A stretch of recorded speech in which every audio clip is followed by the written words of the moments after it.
বন্ধুরা, আর মাছ ভাজার আগে পর্যন্ত দেখাইনি। আর মাছটা ভাজতে গেলে প্রচুর ফাটে, তো ফাটলে মুখে চোখে তেলটা ছিটকে আসে। ভাজা হলো, মাছটা তুলে নিয়েছি। এবার ওই তেলে সাদা জিরে দিয়ে দিলাম, তেজপাতা দিয়ে দিলাম।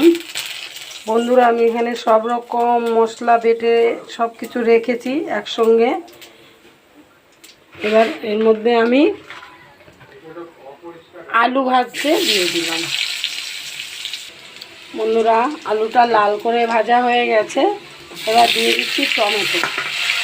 টমেটোটা একটু এর সঙ্গে ভাজা ভাজা করে মশলাটা দিয়ে দেবো। বন্ধুরা, মশলাটা সব রকম মশলা আমি একসঙ্গে করে দিয়ে দিয়েছি, যেহেতু গুঁড়ো মশলা আর বাটা।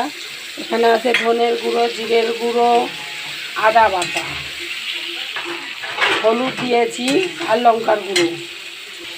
স্বাদ মতো নুন দেবেন বন্ধুরা। এবার স্বাদ মতো নুন দিলাম। বন্ধুরা, মশলাটা কষানো হয়ে গেছে। এবার আমি জল দিয়ে দেবো, আর নামানোর আগে গরম মশলা দিয়ে দেবো। বন্ধুরা, জল দিয়ে দিলাম পরিমাণ মতো। এই জল টকবক করে ফুটেছে 10 মিনিট। এবার আমি মাছটা দিয়ে দিচ্ছি।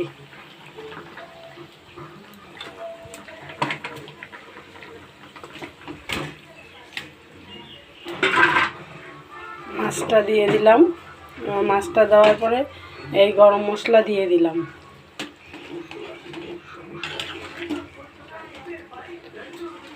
অনেক কিছুই বলা হয় না, দেওয়া হয় না, বোঝা যায় না। এক হাতে আবার বলছি, এক হাতে খুবই সমস্যা। একটু ঘি ছড়িয়ে দিলাম, অল্প করে একটু ঘি ছড়িয়ে দিলাম।